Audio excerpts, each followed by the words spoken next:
ಜೈ ರಾಮಕೃಷ್ಣ. ನಮಸ್ತೆ. ಯುಗಾವತಾರ ಶ್ರೀರಾಮಕೃಷ್ಣ ಗ್ರಂಥಾಧ್ಯಯನಕ್ಕೆ ತಮ್ಮೆಲ್ಲರಿಗೂ ಸ್ವಾಗತ. ಸಂಚಿಕೆ 107, ಅಧ್ಯಾಯ 61, ಮಾತು ಮನಂಗಳಾಚೆ. ಶ್ರೀರಾಮಕೃಷ್ಣರ ಈ ಮಾತುಗಳನ್ನು, ದಿವ್ಯಾದ್ಭುತ ಭಾವಗಳನ್ನು ಅರ್ಥ ಮಾಡಿಕೊಳ್ಳುವುದು ಸಾಮಾನ್ಯ ಜನರಿಗೆ ಸಾಧ್ಯವೇ ಇಲ್ಲ. ಇಂಥ ವಿಷಯಗಳನ್ನು ಕೇಳಿದವರು ಇದೊಂದು ಕಟ್ಟುಕಥೆಯೆಂದೋ ಅದ್ಭುತವಾದ ಕಲ್ಪನೆಯೆಂದೋ ತಳ್ಳಿ ಹಾಕಿಬಿಟ್ಟರೆ ಆಶ್ಚರ್ಯವೇನಿಲ್ಲ. ಏಕೆಂದರೆ ಶ್ರೀರಾಮಕೃಷ್ಣರ ಈ ಭಾವಗಳನ್ನು ಕಣ್ಣಾರೆ ಕಂಡವರೇ ಅವುಗಳ ಮರ್ಮವನ್ನು ಎಷ್ಟರ ಮಟ್ಟಿಗೆ ಅರಿಯಲು ಸಮರ್ಥರಾದರೋ ಹೇಳಬರುವಂತಿಲ್ಲ. ಹೀಗಿರುವಾಗ ಕೇವಲ ಕಿವಿಯಿಂದ ಕೇಳಿದವರು ಆ ಸ್ಥಿತಿಯನ್ನು ಊಹಿಸಲಾದರೂ ಸಾಧ್ಯವೇ? ಆದರೆ ಶ್ರೀರಾಮಕೃಷ್ಣರ ಆ ಎಲ್ಲ ಭಾವಗಳಿಗೆ, ವರ್ತನೆಗಳಿಗೆ ಶಾಸ್ತ್ರಗಳಲ್ಲಿ ವಿವರಣೆ ಇದೆ. ಒಬ್ಬ ಮನುಷ್ಯನು ಯಾವುದೇ ಕೆಲಸ ಮಾಡಲಿ, ಯಾವುದೇ ಮಾತನ್ನಾಡಲಿ ಅಥವಾ ಯಾವುದೇ ಭಾವನೆಯನ್ನು ತಾಳಲಿ, ಅದು ಅವನ ಮನಸ್ಸಿನ ಮೇಲೆ ಒಂದು ಗುರುತನ್ನು ಮೂಡಿಸುತ್ತದೆ. ಆ ಕ್ರಿಯೆಯು ಅದು ಶಾರೀರಿಕವಾಗಲಿ, ವಾಚಿಕವಾಗಲಿ, ಮಾನಸಿಕವಾಗಲಿ ಒಳ್ಳೆಯದಾದರೆ ಮೂಡಿದ ಗುರುತು ಒಳ್ಳೆಯದಾಗಿರುತ್ತದೆ. ಕ್ರಿಯೆ ಕೆಟ್ಟದ್ದಾಗಿದ್ದರೆ ಗುರುತು ಕೆಟ್ಟದ್ದಾಗಿರುತ್ತದೆ. ಇದು ಸರ್ವವೇದ್ಯವಾದ ಸತ್ಯ. ಮತ್ತು ಇದು ಇಲ್ಲಿಗೆ ನಿಲ್ಲುವುದಿಲ್ಲ. ಯೋಗಶಾಸ್ತ್ರಗಳ ಪ್ರಕಾರ ಈ ಗುರುತುಗಳು ಮನುಷ್ಯನ ಮುಂದಿನ ವರ್ತನೆಯನ್ನು ನಿರ್ದೇಶನಗೊಳಿಸುವ ಸೂಕ್ಷ್ಮ ಪ್ರೇರಕ ಶಕ್ತಿಯಾಗಿ ಮಾರ್ಪಡುತ್ತವೆ.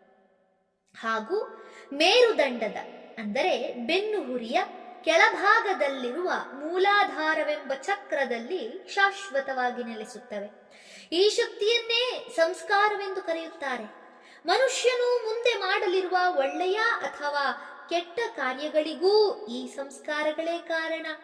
ಇವುಗಳು ಮನುಷ್ಯನ ಕಡೆಯುಸಿರಿನವರೆಗೂ ಭದ್ರವಾಗಿ ಕುಳಿತಿರುತ್ತವೆ. ಅಷ್ಟೇ ಅಲ್ಲ, ಜೀವಾತ್ಮನು ಒಂದು ದೇಹದಿಂದ ನಿರ್ಗಮಿಸಿ ಮತ್ತೊಂದನ್ನು ಪ್ರವೇಶಿಸುವಾಗಲೂ ಆ ಸಂಸ್ಕಾರಗಳ ಚೀಲವನ್ನು ಗಾಳಿಯು ತನ್ನೊಂದಿಗೆ ವಾಸನೆಯನ್ನು ಸಾಗಿಸುವಂತೆ ಕೊಂಡೊಯ್ಯುತ್ತಾನೆ. ಮನುಷ್ಯನಿಗೆ ಭಗವತ್ ಸಾಕ್ಷಾತ್ಕಾರವಾದಾಗ ಅಥವಾ ನಿರ್ವಿಕಲ್ಪ ಸಮಾಧಿ ಪ್ರಾಪ್ತವಾದಾಗ ಮಾತ್ರ ಈ ಸಂಸ್ಕಾರಗಳೆಲ್ಲ ನಾಶವಾಗಿ ಜೀವಾತ್ಮನು ಅವುಗಳ ಮುಷ್ಟಿಯಿಂದ ಬಿಡುಗಡೆ ಹೊಂದುತ್ತಾನೆ. ಮನುಷ್ಯನ ಶರೀರಕ್ಕೂ ಮನಸ್ಸಿಗೂ ನಿಕಟ ಸಂಬಂಧವಿದೆ. ಇದು ಸಕಲರಿಗೂ ಅನುಭವವೇದ್ಯವಾದ ಸಂಗತಿ. ಮನೋವಿಜ್ಞಾನಿಗಳೂ ಇದನ್ನು ಸಾಬೀತುಪಡಿಸಿದ್ದಾರೆ. ಶರೀರಕ್ಕೇನಾದರೂ ತೊಂದರೆಯುಂಟಾದಾಗ ಮನಸ್ಸಿನ ಮೇಲೆ ಅದರ ಪರಿಣಾಮವಾಗುತ್ತದೆ. ಮನಸ್ಸಿಗೇನಾದರೂ ಆಘಾತ ಉಂಟಾದರೆ ಅದರ ಪ್ರತಿಕ್ರಿಯೆ ಶರೀರದಲ್ಲೂ ಕಂಡುಬರುತ್ತದೆ. ಆದರೆ ಈ ಮಾತು ಅನ್ವಯವಾಗುವುದು ಅದ್ವೈತ ಜ್ಞಾನ ಉಂಟಾಗುವವರೆಗೆ ಮಾತ್ರ. ಅದ್ವೈತ ಜ್ಞಾನದ ಸ್ಥಿತಿಯಲ್ಲಿ ಶರೀರ ಮನಸ್ಸುಗಳ ಸಂಬಂಧವು ಕಡಿದು ಹೋಗಿ ಬಿಟ್ಟಿರುತ್ತದೆ. ಮನಸ್ಸಿನಲ್ಲುಂಟಾದ ಯಾವುದೇ ಭಾವನೆಯು ಶರೀರದ ಮೇಲೆ ತನ್ನದೇ ಆದ ಪರಿಣಾಮವನ್ನುಂಟು ಮಾಡುತ್ತದೆ. ಅದರಂತೆಯೇ ತೀವ್ರವಾದ ಭಗವದ್ಭಕ್ತಿಯಿಂದ ಶರೀರದಲ್ಲಿ ಅಪೂರ್ವ ಬದಲಾವಣೆಗಳು ಕಾಣಿಸಿಕೊಳ್ಳುತ್ತವೆ. ಭಗವಂತನನ್ನು ಪ್ರಾಮಾಣಿಕವಾಗಿ ಧ್ಯಾನಿಸಿದವನಲ್ಲಿ ವಿಷಯ ವಸ್ತುಗಳ ಕುರಿತಾದ ಭೋಗಲಾಲಸೆ ಮಾಯವಾಗುತ್ತದೆ. ಆತನ ಆಹಾರ ನಿದ್ರೆಗಳು ತಾವಾಗಿಯೇ ಕಡಿಮೆಯಾಗುತ್ತವೆ. ಶ್ರೀರಾಮಕೃಷ್ಣರೇ ಹೇಳುವಂತೆ ಆತನ ಶರೀರದಲ್ಲಿನ ಮಹಾವಾಯು ಎನ್ನುವುದು ಎಂದರೆ ಪರಿಪೂರ್ಣ ಏಕಾಗ್ರತೆಯ ಅಭ್ಯಾಸದಿಂದ ಉತ್ಪನ್ನವಾದ ಪ್ರಾಣಶಕ್ತಿಯು ಸಹಸ್ರಾರದತ್ತ ಧಾವಿಸುವುದು ನಿಶ್ಚಯ. ಹೀಗೆ ತೀವ್ರವಾದ ಭಗವದ್ಭಕ್ತಿಯ ಪರಿಣಾಮವಾಗಿ ಮನದಲ್ಲಿ ಉದಿಸುವ ಭಾವಗಳಿಗೆ ತಕ್ಕಂಥ ಲಕ್ಷಣಗಳು ಶರೀರದಲ್ಲೂ ಕಾಣಿಸಿಕೊಳ್ಳುತ್ತವೆ. ವೈಷ್ಣವ ಶಾಸ್ತ್ರಗಳು ಈ ಭಗವದ್ಭಾವಗಳನ್ನು ಕ್ರಮವಾಗಿ ವಿಂಗಡಿಸಿ ಅವು ಶಾಂತ, ದಾಸ್ಯ, ಸಖ್ಯ, ವಾತ್ಸಲ್ಯ ಹಾಗೂ ಮಧುರ ಭಾವಗಳೆಂದು ಗುರುತಿಸಿವೆ. ಶಾಂತ ಭಾವವನ್ನು ಆಶ್ರಯಿಸಿದ ಸಾಧಕನ ಮನಸ್ಸು ಭಗವಂತನ ಅನಂತತೆ, ಅಗಾಧತೆ, ಅದ್ಭುತಗಳನ್ನು ಭಾವಿಸಿದಂತೆ ಪರಮ ಶಾಂತವಾಗುತ್ತದೆ. ಇದರ ಪರಿಣಾಮವಾಗಿ ಸಾಧಕನ ಶರೀರದಲ್ಲೂ ಅದೇ ಪರಮಶಾಂತಿ ಲಕ್ಷಣಗಳು ಕಾಣಿಸಿಕೊಳ್ಳುತ್ತವೆ. ಹೀಗೆಯೇ ಇತರ ಭಾವಗಳ ವಿಷಯದಲ್ಲಿಯೂ ಕೂಡ ಈ ಆಧ್ಯಾತ್ಮಿಕ ಭಾವಗಳಿಂದ ದೈಹಿಕವಾಗಿ ಯಾವ ಯಾವ ಪರಿವರ್ತನೆಗಳಾಗುತ್ತವೆ ಎಂಬುದನ್ನೇ ಆಧಾರವಾಗಿಟ್ಟುಕೊಂಡು ಯೋಗಕ್ಕೆ ಸಂಬಂಧಿಸಿದ ಶಾಸ್ತ್ರಗಳು, ಉದಾಹರಣೆಗೆ ಪಾತಂಜಲ ಯೋಗಶಾಸ್ತ್ರ, ಯೋಗಕ್ಕೆ ಸಂಬಂಧಿಸಿದ ಶಾಸ್ತ್ರಗಳು ಷಟ್ಚಕ್ರಗಳ ಹಾಗೂ ಕುಂಡಲಿನಿ ಶಕ್ತಿಯ ವರ್ಣನೆ ಮಾಡಿವೆ. ಈ ಜನ್ಮದಲ್ಲೂ ಹಿಂದಿನ ಎಲ್ಲ ಜನ್ಮಗಳಲ್ಲೂ ಉಂಟಾದ ಸಮಸ್ತ ಭಾವಗಳ ಪರಿಣಾಮವಾಗಿ ಜೀವಾತ್ಮನಲ್ಲಿ ಅತ್ಯಂತ ಪ್ರಚಂಡ ಪ್ರೇರಕ ಶಕ್ತಿಯೊಂದು ನಿರ್ಮಾಣಗೊಂಡಿರುತ್ತದೆ. ಈ ಶಕ್ತಿಯು ಬಲವಾಗಿ ಒತ್ತಿ ಹಿಡಿಯಲ್ಪಟ್ಟ ಸ್ಪ್ರಿಂಗಿನಂತೆ, ಅಂದರೆ ಸುರುಳಿಯಾಕಾರದಲ್ಲಿ ಮೇರುದಂಡದ ಮೂಲದಲ್ಲಿ ಶೇಖರವಾಗಿರುತ್ತದೆ. ಇದನ್ನೇ ಯೋಗಿಗಳು ಕುಂಡಲಿನಿ ಶಕ್ತಿ ಎಂದು ಕರೆದಿದ್ದಾರೆ. ಹಾವಿನಂತೆ ಸುತ್ತಿಕೊಂಡಿರುವುದರಿಂದ ಇದಕ್ಕೆ ಆ ಹೆಸರು. ಕುಂಡಲ ಅಂದರೆ ಹಾವು. ಸಾಧಾರಣ ಮನುಷ್ಯರಲ್ಲಿ, ಎಂದರೆ ಬದ್ಧ ಜೀವರಲ್ಲಿ ಇದು ಹೆಚ್ಚು ಕಡಿಮೆ ಸಂಪೂರ್ಣ ಸುಪ್ತವಾಗಿರುತ್ತದೆ. ಹೀಗೆ ಇದು ನಿದ್ರಾವಸ್ಥೆಯಲ್ಲಿದ್ದರೂ ಮನುಷ್ಯನಲ್ಲಿ ಆಲೋಚನೆ ಮಾಡುವುದು, ನೆನಪಿಸಿಕೊಳ್ಳುವುದು ಇವೇ ಮೊದಲಾದ ಚಟುವಟಿಕೆಗಳೆಲ್ಲ ಇದ್ದೇ ಇರುತ್ತವೆ. ಇದು ಸಾಧ್ಯವಾಗುವುದು ಆ ಶಕ್ತಿಯು ಅತ್ಯಂತ ಅಲ್ಪ ಪ್ರಮಾಣದಷ್ಟಾದರೂ ಜಾಗೃತವಾಗಿರುವುದರಿಂದ. ಯಾವ ರೀತಿಯಿಂದಲಾದರೂ ಅದು ಸಂಪೂರ್ಣ ಜಾಗೃತವಾದರೆ ಆಗ ಅದು ಮನುಷ್ಯನಿಗೆ ಅನಂತ ಜ್ಞಾನವನ್ನು ಕೊಟ್ಟು ತನ್ಮೂಲಕ ಭಗವಂತನ ಸಾಕ್ಷಾತ್ಕಾರವನ್ನು ಮಾಡಿಸುತ್ತದೆ. ಮಿದುಳಿನ ಮಧ್ಯದಲ್ಲಿರುವ ಬ್ರಹ್ಮರಂಧ್ರದಲ್ಲಿನ ಆಕಾಶದಲ್ಲಿ ಅಖಂಡನೂ ಸಚ್ಚಿದಾನಂದ ಸ್ವರೂಪನೂ ಆದ ಪರಮಾತ್ಮನು ಜ್ಞಾನ ಸ್ವರೂಪದಲ್ಲಿ ನೆಲೆಸಿರುತ್ತಾನೆಂದು ಯೋಗಿಗಳು ಹೇಳುತ್ತಾರೆ. ಈ ಪರಮಾತ್ಮನು ಕುಂಡಲಿನಿ ಶಕ್ತಿಯನ್ನು ನಿರಂತರವೂ ತೀವ್ರವಾಗಿ ತನ್ನೆಡೆಗೆ ಆಕರ್ಷಿಸುತ್ತಿರುತ್ತಾನೆ. ಅಥವಾ ಇದನ್ನೇ ಹೀಗೂ ಹೇಳಬಹುದು, ಕುಂಡಲಿನಿ ಶಕ್ತಿಗೆ ಪರಮಾತ್ಮನಲ್ಲಿ ವಿಶೇಷ ಆಕರ್ಷಣೆ ಇರುತ್ತದೆ. ಆದರೆ ಕುಂಡಲಿನಿಯು ಜಾಗೃತವಾಗದೆ ಈ ಆಕರ್ಷಣ ಶಕ್ತಿಯು ಅನುಭವಕ್ಕೆ ಬರುವುದಿಲ್ಲ. ಅದು ಜಾಗೃತವಾದೊಡನೆಯೇ ಪರಮಾತ್ಮನಿಂದ ಸೆಳೆಯಲ್ಪಟ್ಟು ಆತನೆಡೆಗೆ ಸಾಗಲು ಪ್ರಯತ್ನಿಸುತ್ತದೆ. ಅದು ಹೀಗೆ ಸಂಚರಿಸಲು ಶರೀರದಲ್ಲೊಂದು ನಿರ್ದಿಷ್ಟವಾದ ಮಾರ್ಗವಿದೆ. ಸುಷುಮ್ನಾ ಮಾರ್ಗ ಎಂದು ಯೋಗಶಾಸ್ತ್ರದಲ್ಲಿ ವರ್ಣಿತವಾಗಿರುವ ಇದು ಮೆದುಳಿನಿಂದ ಆರಂಭವಾಗುತ್ತದೆ. ಮೇರುದಂಡದ ಮಧ್ಯದಿಂದ ನೇರವಾಗಿ ಬಂದು ಮೂಲಾಧಾರವೆಂಬ ಚಕ್ರದವರೆಗೆ ಹೋಗುತ್ತದೆ. ಈ ಕುಂಡಲಿನಿ ಶಕ್ತಿಯು ಮೂಲತಃ ಪರಮಾತ್ಮನಿಂದಲೇ ಹೊರಟು ಮೆದುಳಿನಿಂದ ಸುಷುಮ್ನಾ ಮಾರ್ಗವಾಗಿ ಕೆಳಗಿಳಿದು ಮೂಲಾಧಾರಕ್ಕೆ ಬಂದು ಅಲ್ಲಿ ನಿದ್ರಿತಾವಸ್ಥೆಯಲ್ಲಿರುತ್ತದೆ. ಜಾಗೃತವಾದಾಗ ಅದೇ ಮಾರ್ಗದಲ್ಲಿ ಸಂಚರಿಸಿ ಸ್ವಸ್ಥಾನವನ್ನು ಸೇರುತ್ತದೆ. ಮೇರುದಂಡದಲ್ಲಿ ಒಂದರ ಮೇಲೊಂದರಂತೆ 6 ಚಕ್ರಗಳಿವೆ. ಕುಂಡಲಿನಿಯನ್ನು ಜಾಗೃತಗೊಳಿಸಿದಾಗ ಅದು ಪುನಃ ಸುಷುಮ್ನಾ ಮಾರ್ಗವಾಗಿ ಸಂಚರಿಸಿ ಆ 6 ಚಕ್ರಗಳನ್ನು ಒಂದಾದ ಮೇಲೊಂದರಂತೆ ಭೇದಿಸಿಕೊಂಡು ಮೇಲೇರುತ್ತಾ ಕೊನೆಗೆ ಮೆದುಳಿನ ಮೇಲ್ಭಾಗದಲ್ಲಿರುವ ಸಹಸ್ರಾರಕ್ಕೆ ಹೋಗಿ ಸೇರುತ್ತದೆ.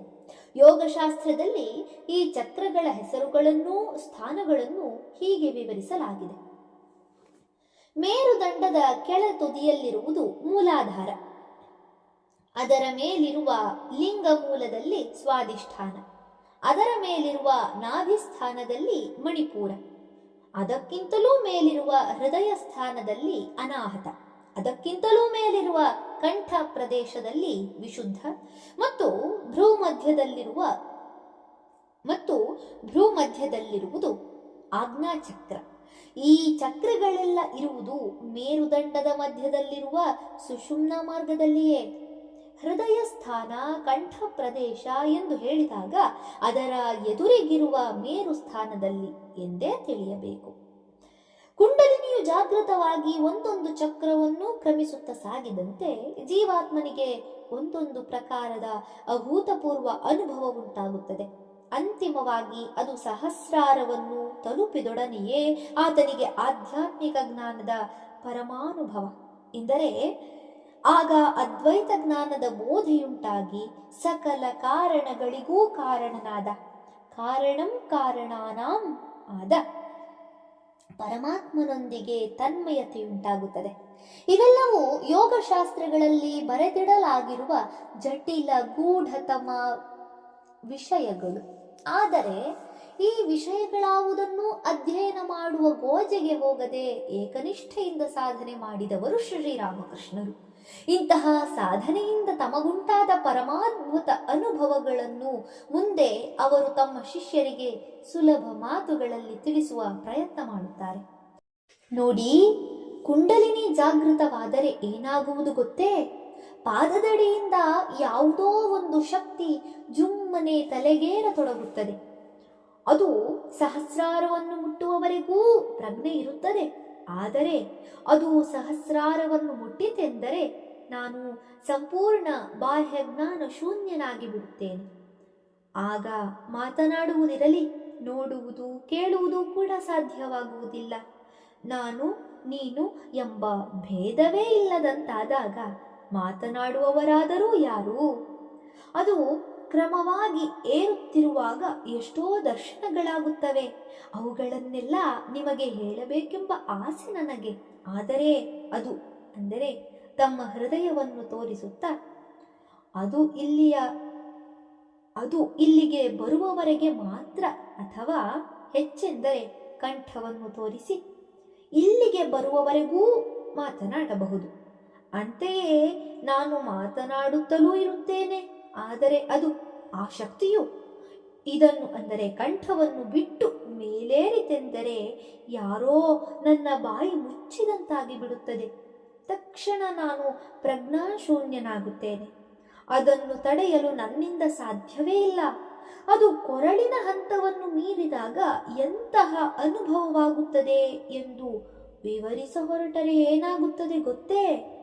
ನಾನು ಆ ಬಗ್ಗೆ ಆಲೋಚಿಸುತ್ತಿದ್ದಂತೆಯೇ ಮನಸ್ಸು ಆ ಭೂಮಿಕೆಗೆ ನುಗ್ಗಿ ಮಾತನಾಡುವುದೇ ಅಸಾಧ್ಯವಾಗುತ್ತದೆ. ತಮ್ಮ ಈ ಅಲೌಕಿಕ ಅನುಭವಗಳನ್ನೆಲ್ಲ ಆಪ್ತ ಶಿಷ್ಯರ ಮುಂದೆ ಮುಚ್ಚುಮರೆಯಿಲ್ಲದಂತೆ ಬಣ್ಣಿಸಲು ಶ್ರೀರಾಮಕೃಷ್ಣರು ಅದೆಷ್ಟು ದಿನ ಪ್ರಯತ್ನಿಸಿದ್ದರೋ.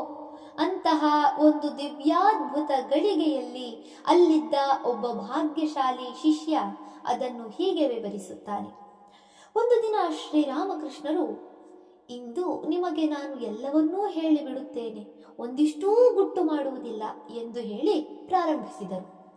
ಹೃದಯ ಮತ್ತು ಕಂಠದವರೆಗಿನ ಚಕ್ರಗಳ ವಿಷಯವನ್ನು ಮತ್ತು ಅವುಗಳಿಗೆ ಸಂಬಂಧಿಸಿದ ಅನುಭವಗಳನ್ನು ಸ್ಪಷ್ಟವಾಗಿ ತಿಳಿಯಪಡಿಸಿದರು. ಬಳಿಕ ಹುಬ್ಬುಗಳ ನಡುವನ್ನು ತೋರಿಸುತ್ತಾ ನುಡಿದರು, ಇಲ್ಲಿಗೆ ಮನಸ್ಸು ಏರಿದೊಡನೆಯೇ ಪರಮಾತ್ಮನ ದರ್ಶನವಾಗುತ್ತದೆ. ಒಡನೆಯೇ ಜೀವಾತ್ಮನು ಸಮಾಧಿಸ್ಥನಾಗುತ್ತಾನೆ. ಆಗ ಜೀವಾತ್ಮ ಪರಮಾತ್ಮರ ನಡುವೆ ಕೇವಲ ಒಂದು ಸ್ವಚ್ಛವಾದ ತೆಳುವಾದ ಪರದೆಯಂತಹ ತಡೆ ಮಾತ್ರ ಇರುತ್ತದೆ. ಆಗ ಅವನು ಏನು ಕಾಣುತ್ತಾನೆಂದರೆ, ಇಷ್ಟು ಹೇಳಿ ಪರಮಾತ್ಮ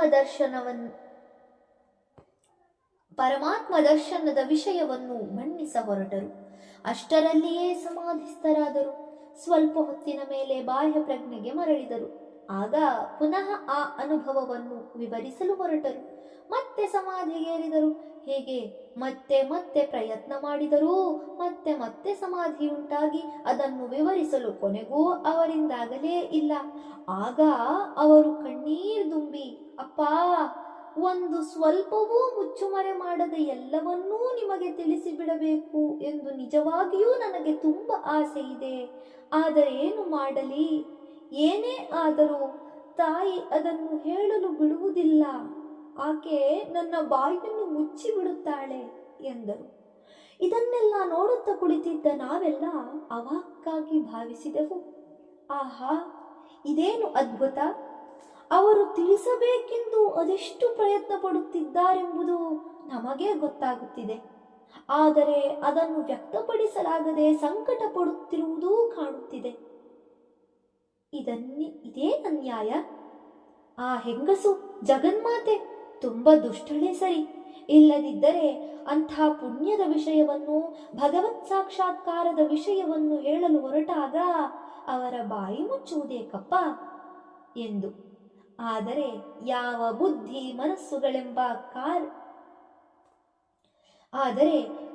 ಬುದ್ಧಿ ಮನಸ್ಸುಗಳೆಂಬ ಕರಣಗಳಿಂದ ನಾವು ಮಾತುಕತೆಯನ್ನಾಡಬಹುದೋ ಅವುಗಳ ಶಕ್ತಿ ಬಹಳ ಮಿತವಾದದ್ದೆಂದು, ಅವುಗಳನ್ನು ಮೀರಿ ಹೋಗದಿದ್ದರೆ ಪರಮಾತ್ಮನ ದರ್ಶನ ಸಾಧ್ಯವಿಲ್ಲವೆಂದು ಆಗ ನಮಗೆಲ್ಲಿ ತಿಳಿದಿತ್ತು. ಶ್ರೀರಾಮಕೃಷ್ಣರು ಕೇವಲ ನಮ್ಮ ಮೇಲಿನ ಪ್ರೇಮದಿಂದಾಗಿ ಅಸಾಧ್ಯವಾದುದನ್ನು ಸಾಧ್ಯವಾಗಿಸಲು ಪ್ರಯತ್ನಿಸುತ್ತಿದ್ದರೆಂಬುದು ಆಗ ನಮಗೆಲ್ಲಿ ಅರ್ಥವಾಗಿತ್ತು. ನಿಜಕ್ಕೂ ಇದೊಂದು ಅದ್ಭುತ. ತಾವು ನಿಶ್ಚಯವಾಗಿಯೂ ಅನುಭವಿಸಿದ ಆ ಬ್ರಹ್ಮಾನಂದದ ವೈಭವವನ್ನು ವಾಕ್ಯನಿಂದ ವರ್ಣಿಸಲು ಸಾಧ್ಯವಾಗದಂಥ ದಿವ್ಯಾದ್ಭುತ ಸ್ಥಿತಿ. ಯಥೋ ವಾಚೋ ನಿವರ್ತಂತೆ ಅಪ್ರಾಪ್ಯ ಮನಸಾ ಸಹ. ಪರಬ್ರಹ್ಮವನ್ನು ತಿಳಿಯಲು ಹೋದ ಮನಸ್ಸು ಮಾತುಗಳು ಅದನ್ನು ಅರಿಯಲಾರದೆ ಹೋದ ದಾರಿಯಲ್ಲೇ ಹಿಂದಿರುಗಿದವು ಎಂದು ಘೋಷಿಸಿದ ಉಪನಿಷತ್ತಿನ ಸತ್ಯ ಇದೇ ಅಲ್ಲವೇ? ಶ್ರೀರಾಮಕೃಷ್ಣರೇ ಮತ್ತೆ ಮತ್ತೆ ಹೇಳುತ್ತಿದ್ದ ಸಮುದ್ರವನ್ನಳೆಯಲು ಹೋದ ಉಪ್ಪಿನ ಬೊಂಬೆಯ ಸ್ಥಿತಿ ಇದೇ ಅಲ್ಲವೇ? ಕುಂಡಲಿನಿ ಶಕ್ತಿಯು ಸುಷುಮ್ನಾ ಮಾರ್ಗವಾಗಿ ಯಾವ ಪ್ರಕಾರದಿಂದ ಮೇಲೇರುತ್ತದೆ ಎಂಬುದನ್ನು ಶ್ರೀರಾಮಕೃಷ್ಣರು ಕೆಲವೊಮ್ಮೆ ಸವಿಸ್ತಾರವಾಗಿ ತಿಳಿಸುತ್ತಿದ್ದರು. ನೋಡು, ಯಾವುದೋ ಒಂದು ಶಕ್ತಿ ಪಾದದಡಿಯಿಂದ ಪ್ರಾರಂಭವಾಗಿ ತಲೆಗೇರುತ್ತದೆ ಎಂದೆನಲ್ಲ, ಅದು ಯಾವಾಗಲೂ ಒಂದೇ ಪ್ರಕಾರವಾಗಿ ಏರುವುದಿಲ್ಲ. ಅದು ಸಂಚರಿಸುವ ರೀತಿ 5 ಪ್ರಕಾರವಾಗಿರುತ್ತದೆ ಎಂದು ಶಾಸ್ತ್ರದಲ್ಲಿ ಹೇಳಿದೆ. ಮೊದಲನೆಯದು ಪಿಪೀಲಿಕಾಗತಿ ಎಂದರೆ ಇರುವೆಗಳಂತೆ ಚಲಿಸುವುದು. ಇರುವೆಗಳು ಬಾಯಲ್ಲಿ ತಿಂಡಿಯನ್ನು ಕಚ್ಚಿಕೊಂಡು ಸಾಲಾಗಿ ಸರಸರನೆ ಒಂದೇ ವೇಗದಲ್ಲಿ ಚಲಿಸುವುದಿಲ್ಲವೇ? ಹಾಗೆಯೇ ಪಾದದಡಿಯಿಂದ ಜುಮ್ಮೆನ್ನುವುದು ಪ್ರಾರಂಭವಾಗಿ ಮೆಲ್ಲನೆ ಮೇಲಕ್ಕೇರುತ್ತದೆ, ಮಸ್ತಕದವರೆಗೆ ಏರಿ ಸಮಾಧಿಯನ್ನುಂಟು ಮಾಡುತ್ತದೆ. ಎರಡನೆಯದು ಬೇಕಗತಿ ಎಂದರೆ ಕಪ್ಪೆಯಂತೆ ಕುಪ್ಪಳಿಸುವುದು. ಕಪ್ಪೆಗಳು ಒಮ್ಮೆಗೆ 2-3 ಬಾರಿ ಕುಪ್ಪಳಿಸಿ ಸುಮ್ಮನೆ ಕುಳಿತಿರುತ್ತವೆ, ಬಳಿಕ ಮತ್ತೆ 2-3 ಬಾರಿ ಕುಪ್ಪಳಿಸಿ ಮತ್ತೆ ಕುಳಿತುಕೊಳ್ಳುತ್ತವೆ. ಹಾಗೆಯೇ ಆ ಶಕ್ತಿ ಪಾದದಡಿಯಿಂದ ನಿಂತು ನಿಂತು ಮೇಲೇರುವುದನ್ನು ತಿಳಿಯಬಹುದು. ಅದು ತಲೆಗೇರಿದೊಡನೆಯೇ ಸಮಾಧಿ. ಮೂರನೆಯದು ಸರ್ಪಗತಿ, ಹಾವುಗಳಂತೆ ಚಲಿಸುವುದು. ಹಾವುಗಳು ವಿಶ್ರಮಿಸುತ್ತಿರುವಾಗ ನೇರವಾಗಿಯೋ ಸುರುಳಿಸುತ್ತಿಕೊಂಡೋ ಸುಮ್ಮನೆ ಬಿದ್ದಿರುತ್ತವೆ. ಆದರೆ ಎದುರಿಗೆ ತಮ್ಮ ಆಹಾರವನ್ನು ಕಂಡರೆ ಇಲ್ಲವೇ ಹೆದರಿದಾಗ ಓರೆಕೋರೆಯಾಗಿ ಓಡುತ್ತವೆ. ಆ ರೀತಿಯಾಗಿಯೇ ಕುಂಡಲಿನಿ ಶಕ್ತಿಯು ವಕ್ರವಾಗಿ ಚಲಿಸುತ್ತಾ ಮೆದುಳಿಗೆ ಇರುತ್ತದೆ, ತಕ್ಷಣವೇ ಸಮಾಧಿ. ನಾಲ್ಕನೆಯದು ಪಕ್ಷಿಗತಿ, ಪಕ್ಷಿಗಳಂತೆ ಹಾರುವುದು. ಪಕ್ಷಿಗಳು ಒಂದು ಸ್ಥಳದಿಂದ ಇನ್ನೊಂದು ಸ್ಥಳಕ್ಕೆ ಹಾರಿ ಹೋಗಿ ಕುಳಿತುಕೊಳ್ಳುವಾಗ ಒಮ್ಮೆ ಸ್ವಲ್ಪ ಎತ್ತರದಲ್ಲಿ ಹಾರಬಹುದು, ಇನ್ನೊಮ್ಮೆ ಕೆಳಗೆ ಹಾರಬಹುದು. ಆದರೆ ನಡುವೆ ಎಲ್ಲೂ ಇಳಿದು ವಿಶ್ರಮಿಸುವುದಿಲ್ಲ. ಕುಂಡಲಿನಿಯು ಏರುವಾಗ ಕೆಲವೊಮ್ಮೆ ಇಂಥದೇ ಅನುಭವವಾಗಿ ಸಮಾಧಿಯ ಉತ್ತುಂಗ ಸ್ಥಿತಿಯಲ್ಲಿ ಮುಕ್ತಾಯಗೊಳ್ಳುತ್ತದೆ. ಐದನೆಯದು ಮರ್ಕಟಗತಿ ಎಂದರೆ ಮಂಗಗಳಂತೆ ಜಿಗಿಯುವುದು. ಮಂಗಗಳು ಒಂದು ಮರದಿಂದ ಇನ್ನೊಂದು ಮರಕ್ಕೆ ಹೋಗಬೇಕೆಂದರೆ ಒಂದು ಕೊಂಬೆಯಿಂದ ಇನ್ನೊಂದು ಕೊಂಬೆಗೆ ಚಂಗನೆ ಹಾರುತ್ತವೆ. ಹೀಗೆ 2-3 ಬಾರಿ ಲಾಗ ಹಾಕಿ ಎಲ್ಲಿಗೆ ಹೋಗಬೇಕೆಂದು ನಿರ್ಧರಿಸುತ್ತಾ ಬಳಿಕ ಅಲ್ಲಿಗೆ ಹೋಗಿ ಕುಳಿತುಕೊಳ್ಳುತ್ತವೆ. ಹಾಗೆಯೇ ಕುಂಡಲಿನಿ ಶಕ್ತಿಯು ಕೂಡ 2-3 ನೆಗೆತಗಳಲ್ಲಿ ತಲೆಗೇರುವುದನ್ನು ಅನುಭವಿಸಬಹುದು, ತಕ್ಷಣವೇ ಸಮಾಧಿ. ಕುಂಡಲಿನಿ ಶಕ್ತಿಯು ಸುಷುಮ್ನಾ ಮಾರ್ಗವಾಗಿ ಕ್ರಮಿಸುವಾಗ ಒಂದೊಂದು ಚಕ್ರದಲ್ಲೂ ಯಾವ ಯಾವ ಬಗೆಯ ದರ್ಶನಗಳಾಗುತ್ತವೆಂಬುದನ್ನು ಶ್ರೀರಾಮಕೃಷ್ಣರು ಹೀಗೆ ವಿವರಿಸುತ್ತಾರೆ. ವೇದಾಂತದಲ್ಲಿ 7 ಭೂಮಿಕೆಗಳ ವಿಷಯವಿದೆ. ಒಂದೊಂದು ಭೂಮಿಕೆಗೇರಿದಾಗಲೂ ಉಂಟಾಗುವ ಅನುಭವ ಒಂದೊಂದು ರೀತಿಯದು. ಮನುಷ್ಯನ ಮನಸ್ಸು ಸಾಧಾರಣವಾಗಿ ಕೆಳಗಿನ 3 ಭೂಮಿಕೆಗಳಲ್ಲೇ ಎಂದರೆ ಗುದ, ಲಿಂಗ, ನಾಭಿ ಇವುಗಳಲ್ಲಿ ಏರಿಳಿಯುತ್ತಿರುತ್ತದೆ. ಆಗ ಮನುಷ್ಯನು ಆಹಾರ, ವಿಹಾರ, ಮೈಥುನಗಳಲ್ಲೇ ಮಗ್ನನಾಗಿರುತ್ತಾನೆ. ಒಂದು ವೇಳೆ ಏನಾದರೂ ಮನಸ್ಸು ಈ 3 ಭೂಮಿಕೆಗಳನ್ನೂ ಮೀರಿ ಹೃದಯಕ್ಕೇರಿತೆಂದರೆ ಆಗ ಮನುಷ್ಯನಿಗೆ ಜ್ಯೋತಿರ್ದರ್ಶನವಾಗುತ್ತದೆ. ಆದರೆ ಅದು ಹೀಗೆ ಕೆಲವೊಮ್ಮೆ ಹೃದಯಕ್ಕೇರಿದರೂ ಮತ್ತೆ ಬೇಗನೆ ಗುದ, ಲಿಂಗ, ನಾಭಿ ಈ ಹಂತಗಳಿಗೆ ಜಾರಿ ಬಿಡುತ್ತದೆ. ಒಮ್ಮೆ ಸಾಧಕನ ಮನಸ್ಸು ಹೃದಯದಿಂದಲೂ ಮೇಲೇರಿ ಕಂಠದ ಮಟ್ಟಕ್ಕೆ ಬಂದಿತೆಂದರೆ ಆಗ ಅವನಿಗೆ ಭಗವದ್ವಿಚಾರವಲ್ಲದೆ ಬೇರೆ ಮಾತನ್ನಾಡಲು ಸಾಧ್ಯವೇ ಆಗುವುದಿಲ್ಲ. ನಾನು ಆ ಸ್ಥಿತಿಯಲ್ಲಿದ್ದಾಗ ಯಾರಾದರೂ ನನ್ನೆದುರಿನಲ್ಲಿ ಲೌಕಿಕ ವಿಚಾರವನ್ನೆತ್ತಿದರೆ ನನ್ನ ತಲೆಗೆ ದೊಣ್ಣೆಯಿಂದ ಬಡಿದಂತಾಗುತ್ತಿತ್ತು. ಅವರಿಂದ ತಪ್ಪಿಸಿಕೊಳ್ಳಲು ನಾನು ಪಂಚವಟಿಗೆ ಓಡುತ್ತಿದ್ದೆ. ಅಲ್ಲಿ ಇಂಥ ಮಾತುಗಳೆಲ್ಲ ಕೇಳಿ ಬರಲವಕಾಶವಿಲ್ಲ. ಪ್ರಾಪಂಚಿಕ ಜನರು ಕಣ್ಣಿಗೆ ಬಿದ್ದರೆ ಸಾಕು, ಹೆದರಿ ಎಲ್ಲಿಯಾದರೂ ಅವಿಚಿಟ್ಟುಕೊಳ್ಳುತ್ತಿದ್ದೆ. ನೆಂಟರಿಷ್ಟರೆಂದರೆ ನನ್ನನ್ನು ಆಳವಾದ ಹಳ್ಳದೊಳಕ್ಕೆ ತಳ್ಳಲು ಪ್ರಯತ್ನಿಸುವ ವೈರಿಗಳೆಂದು ಭಾವಿಸುತ್ತಿದ್ದೆ. ಒಮ್ಮೆ ಆ ಹಳ್ಳದೊಳಗೆ ಬಿದ್ದು ಬಿಟ್ಟೆನೆಂದರೆ ಮತ್ತೆ ಎದ್ದು ಬರುವಂತೆಯೇ ಇಲ್ಲ ಎಂದು ಭಯಭೀತನಾಗುತ್ತಿದ್ದೆ. ಪ್ರಾಪಂಚಿಕವಾದ ಮಾತುಕತೆ ಕಿವಿಗೆ ಬಿದ್ದರೆ ಉಸಿರು ಕಟ್ಟಿದಂತಾಗುತ್ತಿತ್ತು, ಮರಣಾವಸ್ಥೆ ಒದಗಿದಂತಾಗುತ್ತಿತ್ತು. ಅಲ್ಲಿಂದ ತಪ್ಪಿಸಿಕೊಂಡು ಸ್ವಲ್ಪ ದೂರ ಹೋದ ಮೇಲೆಯೇ ಸ್ವಲ್ಪ ಶಾಂತಿ ಸಿಗುತ್ತಿದ್ದುದು. ಮನಸ್ಸು ಕಂಠದ ಮಟ್ಟಕ್ಕೆ ಹೋದರೂ ಅದು ತಿರುಗಿ ಗುದ, ಲಿಂಗ, ನಾಭಿಗಳ ಹಂತಕ್ಕೆ ಜಾರುವ ಸಾಧ್ಯತೆ ಇದ್ದೇ ಇರುತ್ತದೆ. ಆದ್ದರಿಂದ ಸಾಧಕನೂ ಆಗಲೂ ಎಚ್ಚರದಿಂದಿರಬೇಕು. ಆದರೆ ಒಮ್ಮೆ ಅದು ಭ್ರೂಮಧ್ಯ ಸ್ಥಿತಿಗೇರಿತೆಂದರೆ ಆಮೇಲೆ ಪತನದ ಭಯವಿಲ್ಲ. ಆಗ ಸಾಧಕನಿಗೆ ಪರಮಾತ್ಮನ ದರ್ಶನವಾಗುತ್ತದೆ. ಮನಸ್ಸು ನಿರಂತರ ಸಮಾಧಿಯಲ್ಲಿ ಮುಳುಗಿ ಹೋಗುತ್ತದೆ. ಈ ಭೂಮಿಕೆಗೂ ಮೆದುಳಿನಲ್ಲಿರುವ ಸಹಸ್ರಾರಕ್ಕೂ ನಡುವಿನ ತಡೆ ಎಂದರೆ ಗಾಜಿನಂತೆ ಸ್ಪಷ್ಟವಾದ ಒಂದು ಪರದೆ ಮಾತ್ರವೇ. ಆಗ ಪರಮಾತ್ಮನು ಎಷ್ಟು ಸಮೀಪನಾಗಿ ತೋರುತ್ತಾನೆಂದರೆ ಆತನೊಂದಿಗೆ ತಾನು ವಿಲೀನವಾಗಿ ಬಿಟ್ಟಿರುವಂತೆಯೇ ಮನಸ್ಸಿಗೆ ತೋರುತ್ತದೆ. ಆದರೆ ಇಲ್ಲ, ಇನ್ನೂ ಅದು ವಿಲೀನವಾಗಿಲ್ಲ, ಸ್ವಲ್ಪ ಅಂತರವಿದೆ. ಎಲ್ಲಿಂದಲೂ ಮನಸ್ಸು ಕೆಳಗಿಳಿಯಬಹುದು, ಇಲ್ಲಿಂದಲೂ ಮನಸ್ಸು ಕೆಳಗಿಳಿಯಬಹುದು. ಆದರೆ ಅದು ಕಂಠದವರೆಗೆ, ಹೆಚ್ಚೆಂದರೆ ಹೃದಯದವರೆಗೆ ಇಳಿದೀತಷ್ಟೇ, ಅದಕ್ಕಿಂತ ಕೆಳಗಿಳಿಯಲಾರದು. ಜೀವಕೋಟಿಗಳು ಈ ಭ್ರೂಮಧ್ಯದ ಹಂತದಿಂದ ಕೆಳಗೆ ಬರುವುದೇ ಇಲ್ಲ. ಈ ಸ್ಥಿತಿಯಲ್ಲಿ ನಿರಂತರವಾಗಿ 21 ದಿನ ಇದ್ದರೆ ಆ ತೆಳುವಾದ ಪೊರೆ ಭೇದಿಸಲ್ಪಡುತ್ತದೆ. ಆಗ ಅವರು ಪರಮಾತ್ಮನೊಂದಿಗೆ ಒಂದಾಗುತ್ತಾರೆ. ಕೂಡಲೇ ಅವರ ದೇಹವು ತರಗೆಲೆಯಂತೆ ಬಿದ್ದು ಹೋಗುತ್ತದೆ. ಧನ್ಯವಾದಗಳು. ಇಂದಿಗೆ ಅಧ್ಯಾಯ 61 ಸಂಪೂರ್ಣವಾಯಿತು.